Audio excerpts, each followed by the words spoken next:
Hello everyone, स्वागत है आप सभी का कंसेप्ट क्लासेस में। मैं धर्मेंद्र शर्मा। आज हम स्टार्ट करेंगे 10th क्लास का टॉपिक। पिछली क्लास में हमने 10th क्लास के लिए पढ़ा था रिफ्लेक्शन के बारे में।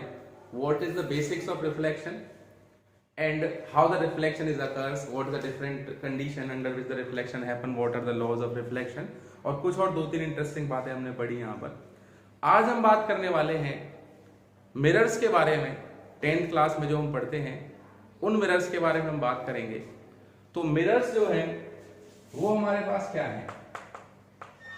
मिरर हमारे पास एक ऐसा सरफेस होता है, प्लेन सरफेस, कर्व्ड सरफेस, किसी भी तरह के हो सकते हैं, जो कि इसकी एक साइड हाईली रिफ्लेक्टिंग सब्सटेंस से या फिर किसी केमिकल से पॉलिश्ड होती है, और एक सरफेस को हम पेंट कर देते हैं। डिफरेंट डिफरेंट कलर से कर सकते हैं, ब्लू हो सकता है, टेन कलर हो सकता है, what ever the colour will be. तो मिरर हमारे पास जो है वो बेसिक 2 तरह के होते हैं। वन इज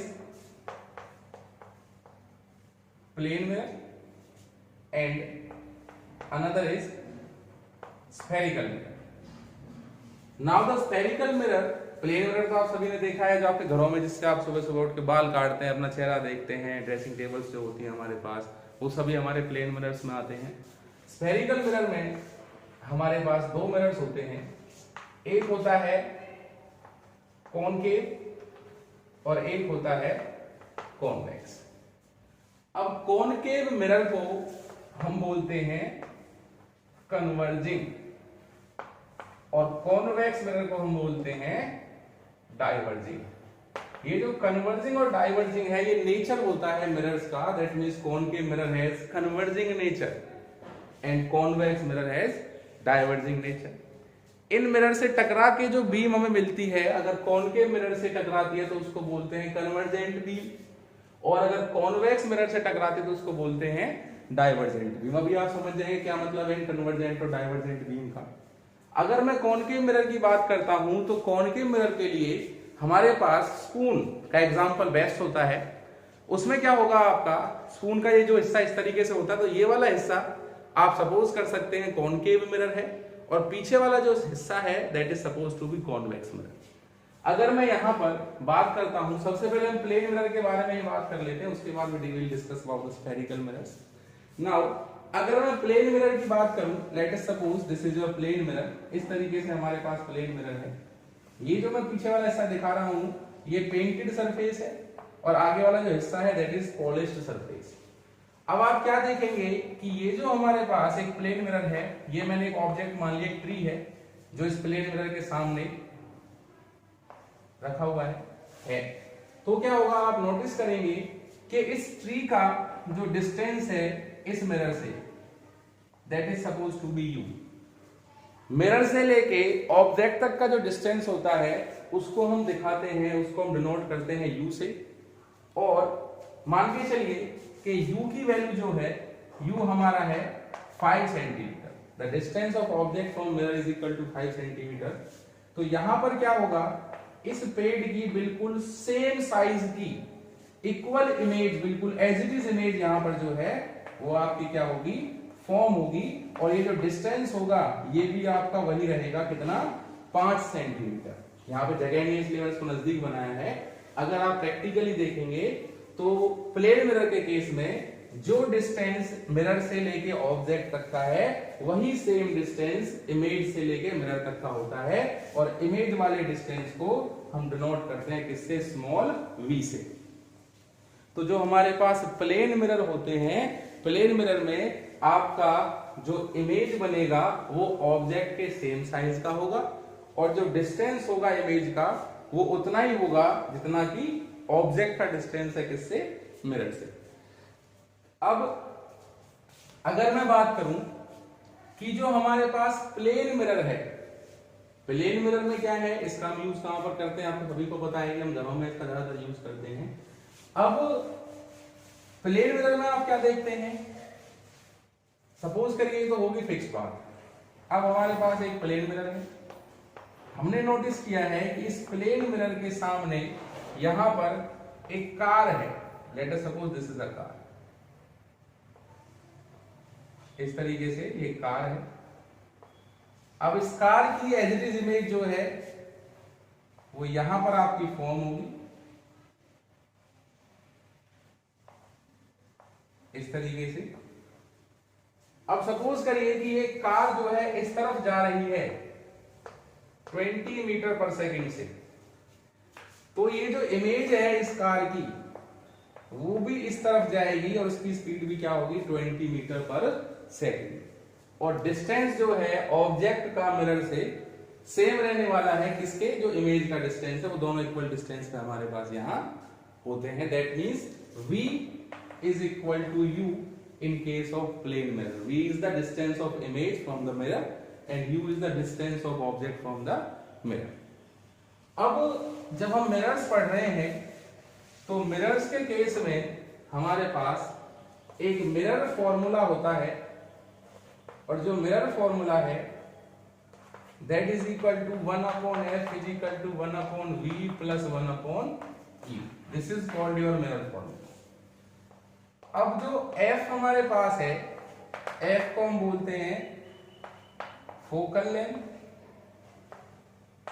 v हमारे पास क्या है, डिस्टेंस ऑफ इमेज, और u हमारे पास क्या है, डिस्टेंस ऑफ ऑब्जेक्ट। ये बहुत बेसिक सी चीज है, इसका डेरिवेशन हमें नहीं करना होता है 10th क्लास में।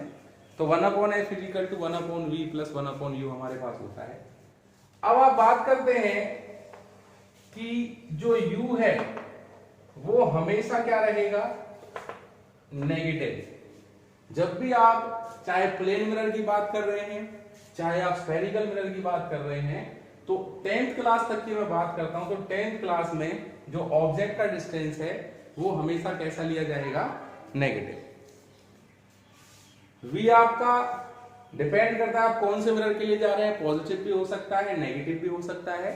और जो f है उसकी वैल्यू भी डिपेंड करते हैं कि आप कौन से मिरर की बात कर रहे हैं। आप कॉनकेव मिरर की बात कर रहे हैं तो f क्या होगा, कॉन्वेक्स मिरर की बात कर रहे हैं तो f हमारे पास क्या होगा। नाउ यहां पर अगर मैं देखता हूं, अब हम बात करते हैं अपने मेन कंसेप्ट के बारे में जो हमारे पास होंगे स्फेरिकल मिरर। स्फेरिकल मिरर में आज हम पढ़ेंगे कॉनकेव मिरर के बारे में, कि जो कॉनकेव मिरर है जिसको हम बोलते हैं converging mirror. This is the diagram of concave mirror. ये हमारे पास कॉनकेव मिरर है, this is a concave mirror. अब अगर आप यहां पर रफली मान लें कि एक स्फीयर है और इस स्फीयर का जो मिरर हिस्सा हमने बनाया है, तो जिस मिरर का रिफ्लेक्टिंग सरफेस, ये वाला सरफेस आपका अंदर वाला जो है that is your reflecting surface, जिस मिरर का रिफ्लेक्टिंग सरफेस स्फीयर के सेंटर की तरफ होगा, जिस स्फीयर का मिरर पार्ट हो सकता है उसको आप बोलते हैं कॉनकेव मिरर, और जिस मिरर का रिफ्लेक्टिंग सरफेस सेंटर से अवे होगा उसको आप बोलते हैं कॉन्वेक्स मिरर। तो यहां पर अगर मैं बात करता हूं कॉनकेव मिरर और उससे जुड़ी हुई कुछ टर्मिनोलॉजी के बारे में, तो कॉनकेव मिरर में ये हमारे पास एक परपेंडिकुलर हम ड्रॉ करते हैं, जिसको आपने रिफ्लेक्शन के केस में देखा था, नॉर्मल जिसको हम बोलते थे, इसको बोला जाता है प्रिंसिपल एक्सिस। प्रिंसिपल एक्सिस जिस पॉइंट से पास होता है उस पॉइंट को बोलते हैं आप पोल। अब ये हमारे पास इस तरीके से मैंने बोला था कि भाई जिस स्फीयर का मेरा हिस्सा है, इस स्फीयर का जो सेंटर पॉइंट है इसको बोलते हैं सेंटर ऑफ कर्वेचर, और पोल से सेंटर तक का जो डिस्टेंस है that is called radius of curvature which is denoted by R. यहां पर हमारे पास एक रिलेशन होता है कि जो रेडियस ऑफ कर्वेचर है वो हमेशा फोकल लेंथ के कितना होता है, ट्वाइस। फोकल लेंथ की अगर मैं बात करूं कि फोकल लेंथ क्या है, उससे पहले मैं एक बात करते हैं फोकस के बारे में।